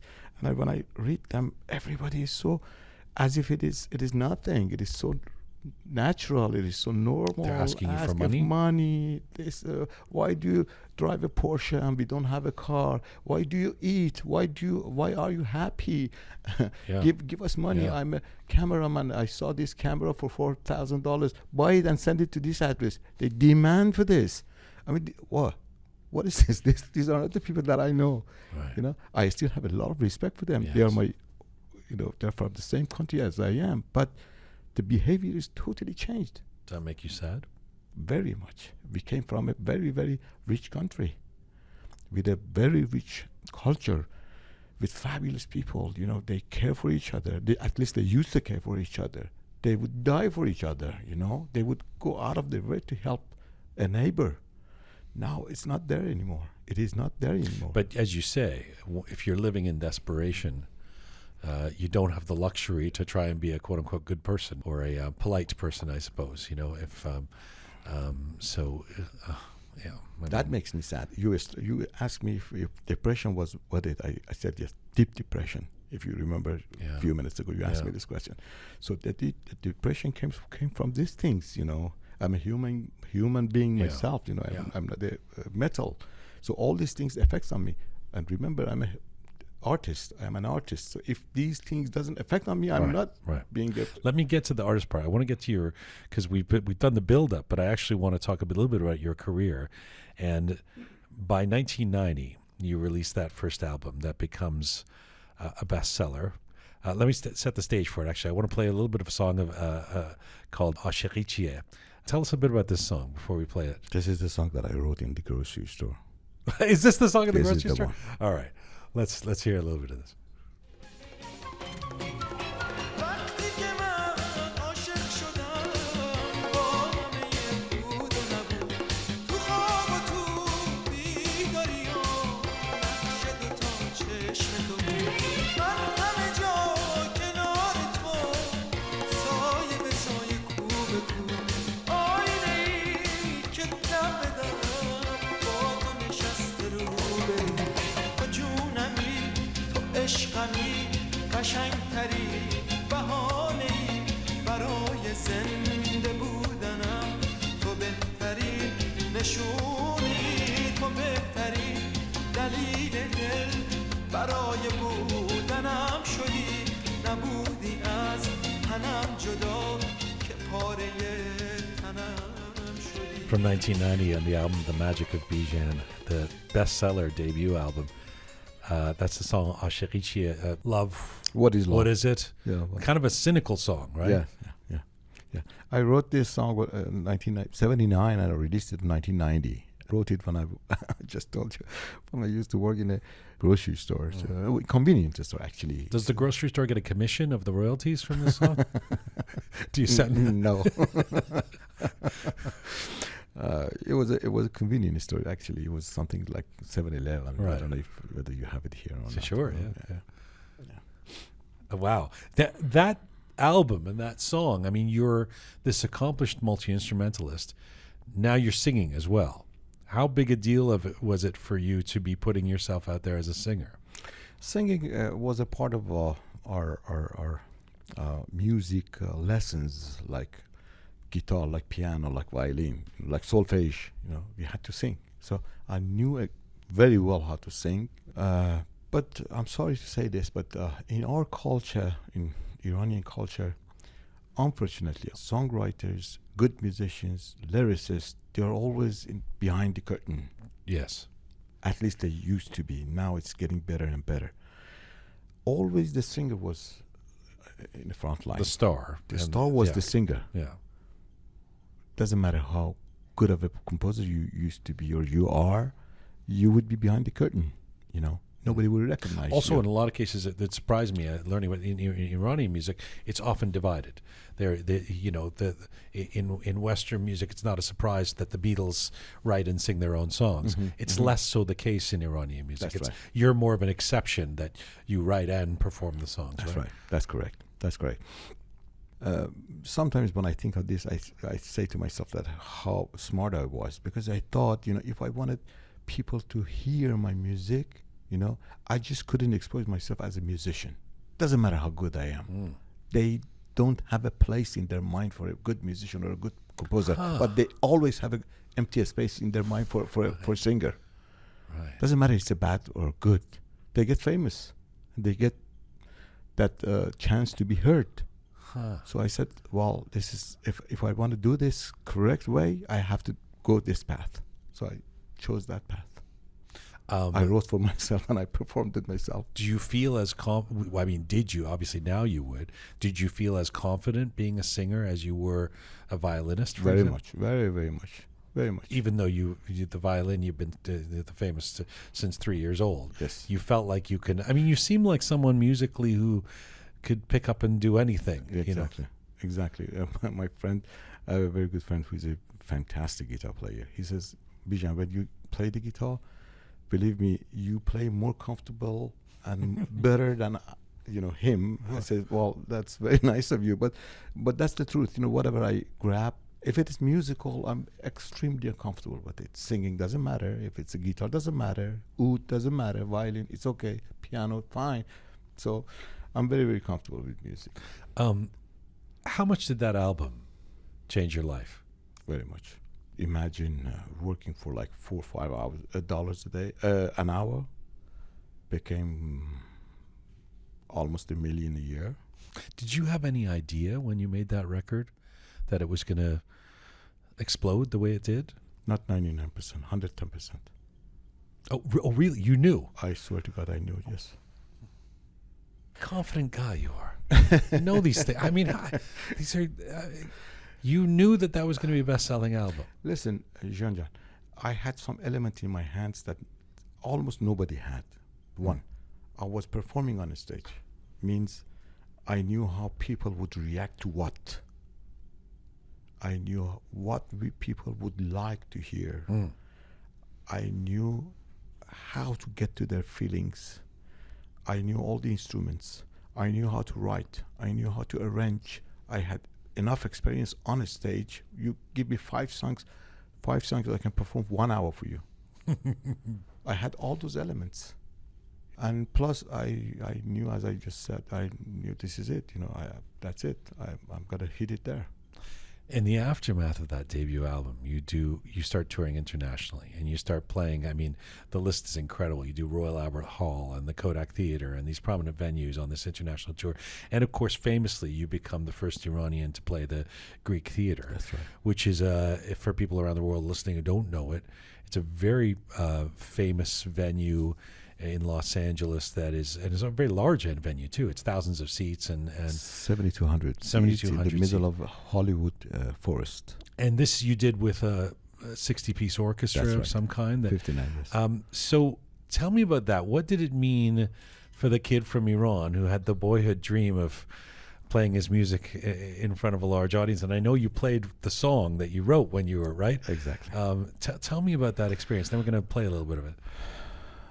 I'm so glad that you mentioned that. I was waiting until you finish your sentences that I would go back to like 20 minutes ago when I said my vision started with the click of being on a stage with so many people playing my composition. That's why I wrote Epic.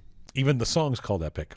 Yeah, and that's it. I finally achieved what I dreamt all the time, what I wanted to achieve. So here was people, 7,200 people, sold out concert, beautiful, magnificent venue, great musicians, all from Symphony Orchestra of Los Angeles, great songs. People showed me that they loved my music, so it had to be great.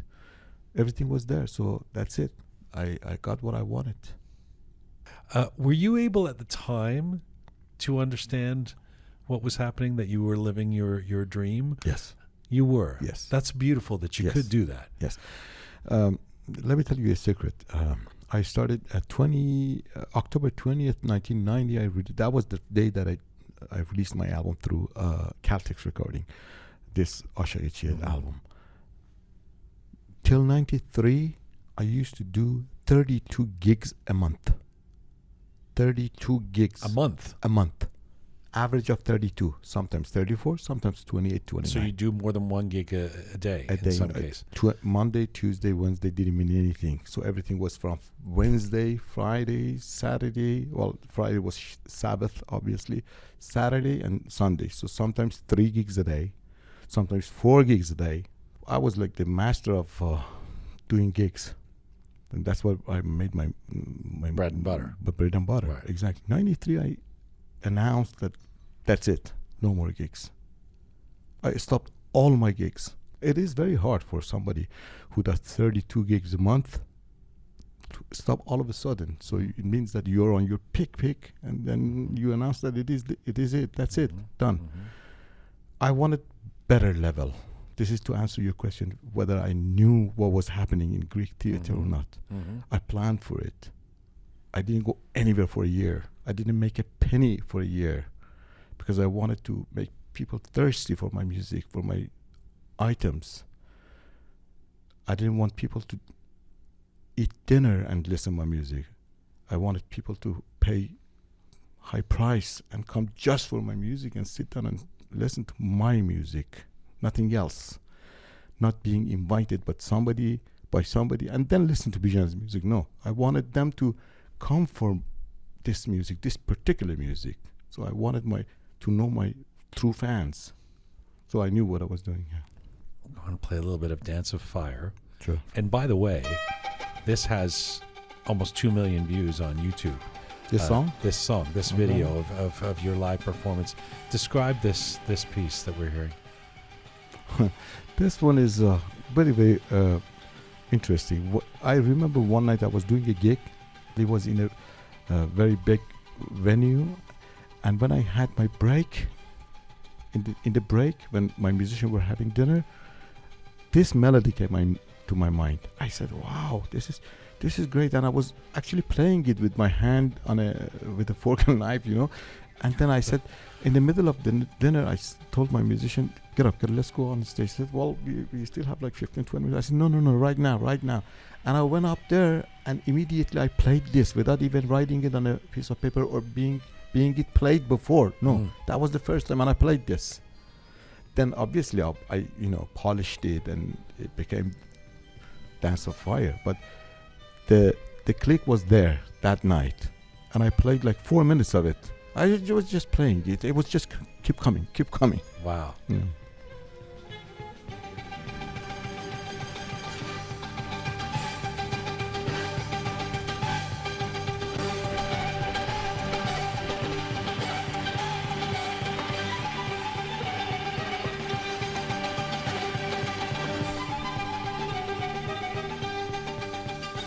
There's videos on the internet that call you, that some of them say the world's best violin player. No, I'm not the best violin player. Are you competitive? Do you want to be the world's best violin player? I want to be the world's best violin player, but I'm not. There are many, many better violin players than I am. How do you feel when people say things like that about you? Well, that's very, very nice of them. They give me extra energy. But as far as Middle Eastern music, yes, I am the best violin player in the world. Eastern music, Middle Eastern music is not is not the ultimate music. We have classical, fabulous music, right.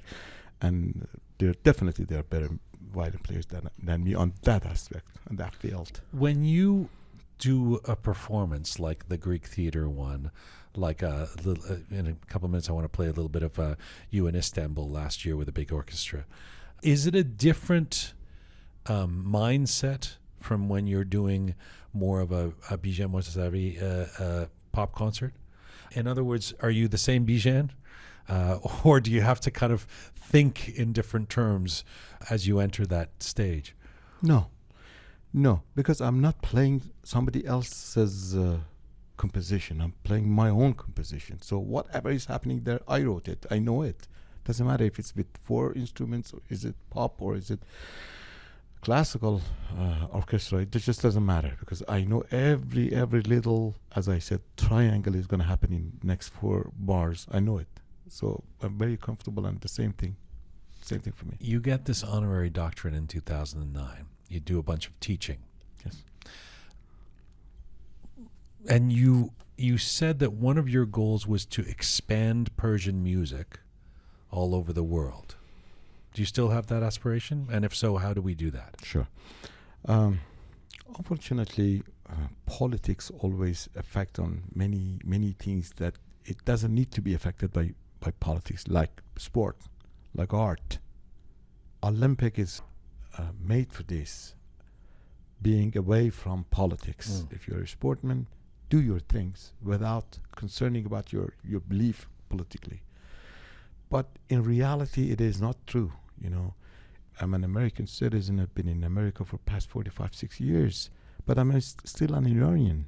So the doors are not being opened that easy for me, because there are many negative thoughts about my country. However, I haven't been there, but I'm from that part of the world. Mm-hmm. So that I don't want to get very deep into that, but that affects on it, right? What I wanted, and I always have dream of doing it, is what is being taught in different universities is the international scale of music. Let me be a little more specific on that part. Mm-hmm. For example, if they want to teach a chord or a harmony to a student, they would start with a major, for example, D major or G major, right? Okay, and then they start developing it, tell them where A stands, where B stands, where C stands, how you can do counterpoint on that particular key, so forth, right? Imagine a piano. The white claves and the black claves. For example, G, the next black one is the G sharp. Right. Right? The next white one is an A natural, right? Yes. It's still that G sharp becomes A flat for the next white one. Yes. Right? Correct? So everything is around this. But Middle Eastern music, particularly Iran music, there is another something in between. There is something in between, Yes. before and after it, which makes a huge difference. And that is serving at least 600-700 million people around the world. Yeah, Iranian, Turkish, Afghanistan, Tajikistan, India. Well, India, considering India, we're going to go more than 1 billion. Right. So that has something to say, but it is not being taught in universities. They don't cover it. It's just not being. And there. you think? I mean, you started off by talking about politics. You think that's partly political? The fact that Persian music isn't taught as much? Putting these courses in university is the next steps. It has to start with another things in order for the politics and the art to go along with each other. You know what I mean? Then it will become another step, then another step, then maybe finally putting these courses in the university and have professors for them, teachers for them, and books for them being written, and then sure. It's partly your mission, it seems, to do fusions to bring East and West together creatively and musically, right? I mean, we hear it in the music that you make. Correct. That's a conscious decision on your part. Yes. Is it? Yes. I've been taught classical and Persian classical, both. So, me being Iranian, with those feelings and with those lessons and with those style of playing, so there definitely I come to a point that I want to combine them, see what is going to come up out of their combination, right? I got to that point. So whatever I'm writing is the production of combination of these two knowledge together. How do you deal with traditionalists who don't like that, who want you to play a more traditional, by the book, Eastern style classical music or Western?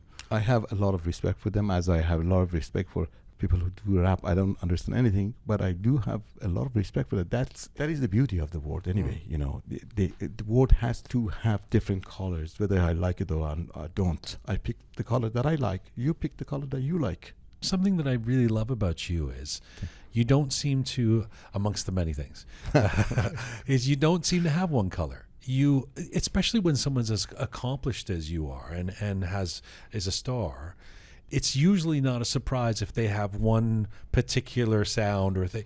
You still feel like, even now to me, correct me if I'm wrong, sure, like an explorer. You're a musical, creative, cultural explorer. You had this piece called Malaga. Yes. From just a few years ago, yes, and it's got this whole Latin thing, and I know you spent some time in Spain. That's right. So you go and you absorb that, and then it's in your music. And what I love about that is that you're obviously exploring and you're interested, but you're also not beholden to this one thing. Bijan brand that I can't possibly put the Spanish groove on this. That's not my thing, Tell me about that exploration. Yeah, unfortunately, some people are like that. Once they're stick with something, that's it. They just can't see or do anything on the left side or on the right side. Understanding and seeing the way that I lived for past 40, 50 years, I experienced many, many things. Among my abilities, definitely my abilities would affect on my experience on life, and definitely experiencing life would affect on my abilities. If you remember, I told you when I started learning, I didn't want to compose. Even when I composed, I didn't release. And I said, my hard drive was getting fuller and fuller. Yes. Okay, that comes from there. My brain, my feelings, my knowledge is full of this stuff. One day, if I have to write an African piece, I am able to do that. I can do that because I don't have to go study. I did my study. It is in my brain. It just clicks. As like Malaga, that piece Malaga was in Spain, as you mentioned it correctly. obviously, we all people from Middle East, they love Spanish music because Spain was under rule of Islam for 400 or 500 is that why years. they were, Yes, I sir. wondered about that. Of course, Everything yes. from flamenco to the Spanish groups. Iranians love Absolutely. that stuff. Absolutely.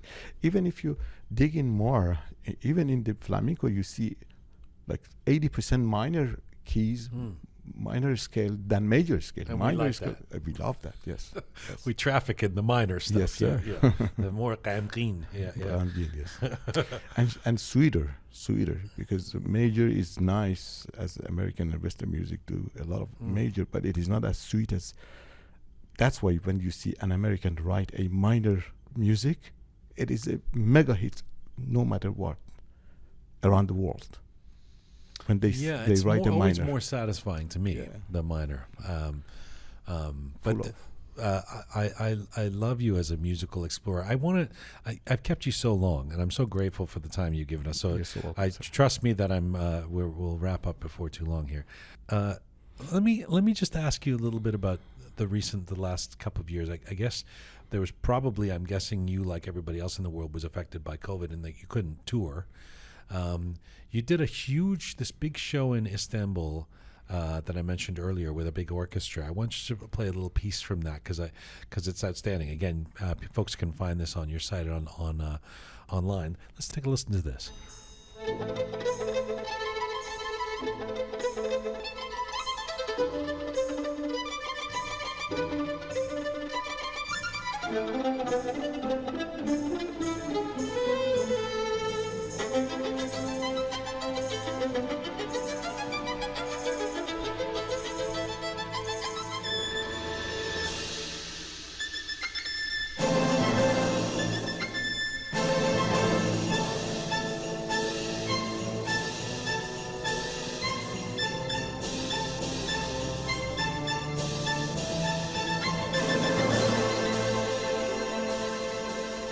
That's Bijan Mortazavi. Sorry, I stepped on the ending from 2021. A little taste of his live performance in Istanbul last year. Now, who is that orchestra? Who is that Yeah. orchestra? They're part of Istanbul Symphony Orchestra. Did you score that whole thing The whole as thing. well? The whole thing. Everything we just heard. Everything. You've given them the sheet music. Yes, yes, sir. It's remarkable to me. It's remarkable that you do all of that. This piece is called Zagros. I always wanted to call one of my pieces attached to one of these, natural things in Iran. If you listen more to this piece, I start with a cappella, then I go to a rhythm thing, to a movement. However, I put them all in one piece, but all these movements are coming one after each other. Then all of a sudden I stopped doing with what I was doing with the whole orchestra and bringing the new wave of rhythm, disco type combined with the orchestra together. Another point was my ability to combine these two, sort of music together, symphonically and disco type music together. You clearly love performing. Sure. Your tour, you do a lot of shows, and you're in Canada now. You've just done a bunch of dates in Germany. Sure, that's right. And I'm going back to Europe again. you're going back to Europe. A couple of days. How do after you keep yourself healthy? I came from a very, very healthy, genetically very healthy family. Okay. From my father's side and my mother's side. Some of these champions in wrestling in Iran who brought a few gold medals to Iran, they are my mother's cousin, my mother's first cousin, or my Okay. dad's first cousin. Plus, I used to work out from my very, very early age. I never touched anything which is bad for your body, like drugs, things like that. Never?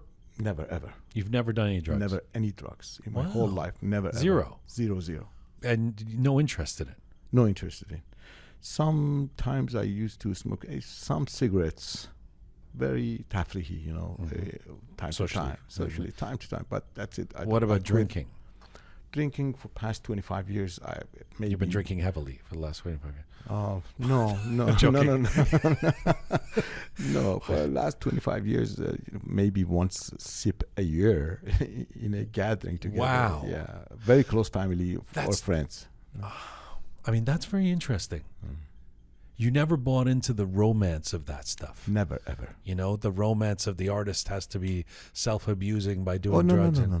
I was exactly against it since my childhood. I don't know where I got it from. But when I was 12, 13 years, 14 years old, definitely I would have seen my friends, my other musicians, that they would do drugs or, drink. Even on that age, I was so against being out of yourself. I didn't believe on a musician using a drug in order to be able to play, using drink to be able to Or play. to be more I didn't creative believe that. somehow. No. There's nothing to do with being creative. If it is your music, if it is your hands, if it is your instrument, you have to be you and play yourself, your things, right? What is it if you are out of yourself? This is not you anymore. By anything, by some drink argue it or would be an by enhanced version of you. I if you don't do be- mushrooms and you become this I know what more you're creative saying. version of I yourself. know what you're saying, but again, that's not you. Somebody else forced something else. And you to never into- felt like you were missing out. No, of course not. Like, do you, know, as a listener, do you miss anything in my music? I think you should be. I listen and I go, why isn't he a heroin addict? He needs to do. No, of course we don't. This man needs to do heroin. No, I don't. Of course, I don't think that. But I also know. I mean, I once interviewed. You know who Sonny Rollins is? No. A great jazz saxist.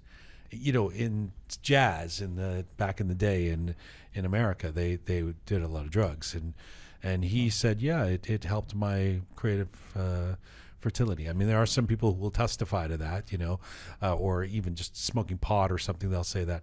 It's never totally been my thing either. But I do sometimes wonder if I'm missing out by not being more active in that area. I don't say that they are lying. No. Let's assume that they're 100% right, and it enhanced your thing in order to be a better performer or better composer, right? My belief is if Bijan is this guy with this ability, with these natural things, if I want to enhance something in him, this is not going to be Bijan anymore. This is affected by something else. I believed in this when I was 12 years old, 10 years old. That's why I never ever touched anything, because I don't believe in this. If I'm a good performer, I'm a good composer, I must be myself and do a good composition. I must be myself to perform good. If something else is injected to me in order for me to be a better performer, doesn't feel real to you. That's not real. No, it's not. It doesn't feel real to me. That's a perfect segue to a final question, which is, if you're the guy who, the Greek theater gig was 25 years ago now. If you hit your dream, then, I mean, what's next? Tell me what fuels you these days. What is if 10-year-old Bijan writing Epic was about getting to the Greek theater, now that you got to the Greek theater, what is it that keeps you hungry now? Yeah. Thank you for asking this question. Very, very important. Very important for me, at least. My dream and my wish, it may not come through, but this is wish, this is a hope. My wish is to be able to establish a chain school of music in Iran, in every little village. That makes the culture, the behavior, the knowledge of a nation higher and higher and higher every day, and clean knowledge, clean behavior. That's my dream. Where do you start? Where do I start? I have to start when the government allows me. Right, I was going to say, it's it's a That's gargantuan task at this stage, I would That's imagine. what I say. It might not come through, but I really do hope. Do hope, because that is the first thing. The government has to allow me to do this. The government doesn't even allow me to go see my family in Iran. You can't go and play a gig there, obviously. Of course not. Of course not. And how does that feel to you? Very, very sad, angry, devastated. It is bad, man. It is bad. one day they cut both your hands and tell you you have to eat with your feet. Some people, they can do it, but maybe you can do it someday. But at the beginning, you're shocked, you're sad, you're mad. You just can't do it. You're unable. Cutting you off from your motherland is like that. You know, it's can you be away from your mother? Even if you don't see her for 20, 30, 40 years, the mother is your mother. Yeah. You know, Yeah. My country is the same thing. I have feeling towards it. My country, my soil. So the situation is not ready for my wish to come through. But I really do hope that one day it comes true. I want to actually end on a song that you put out this year that's not unrelated to what we've just been talking about, called Lullaby. This is a tribute to I guess it's an ode to the plight of refugees. Tell me about what inspired this.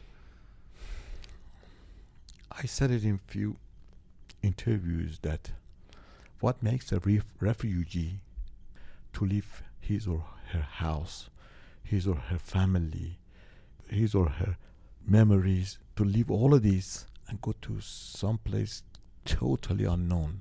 You cannot even speak the language. Yeah. And many other things. What makes a person to do that is not just only wars, you know.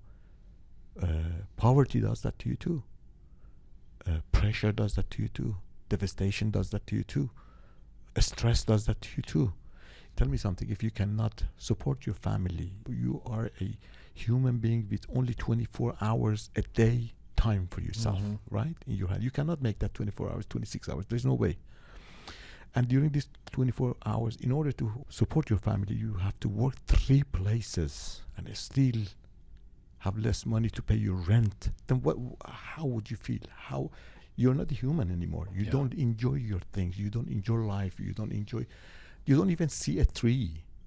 So that's not life. That definitely pushes you to another one, to be a refugee, right? That is very sad.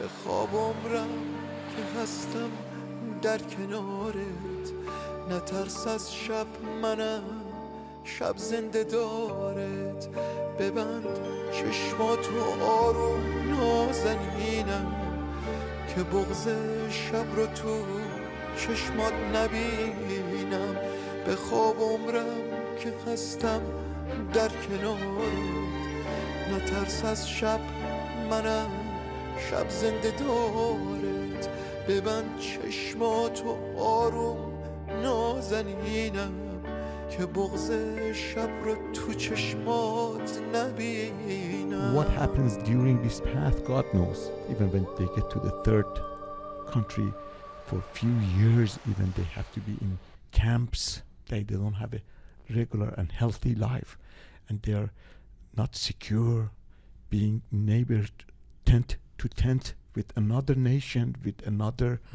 You don't know who is 2 meters away from you. You just don't know, how harmful that person can be.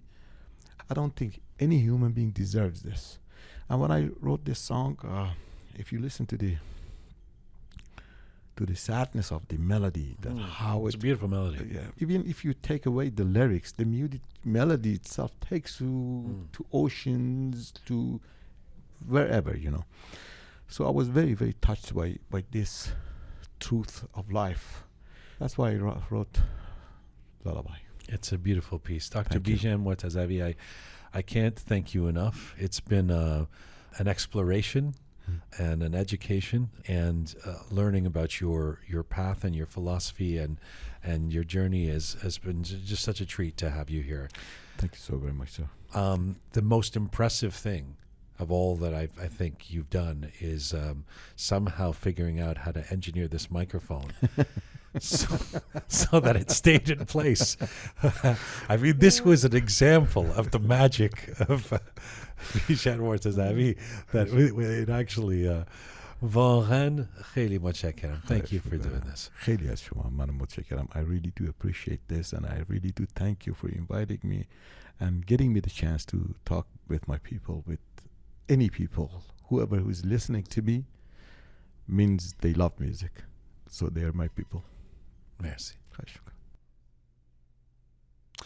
That's an interview with Bijan Mortazavi here in the Rook Studio, recorded earlier. So grateful to Bijan for coming in and for his candid nature and for giving as much as he did in that interview.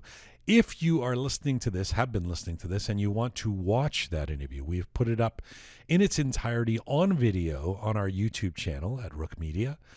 You can link to it from our website, in fact, rookmedia.com, or you can watch parts of it on video on our Instagram channel as well. Thank you again to Bijan Mortezavi.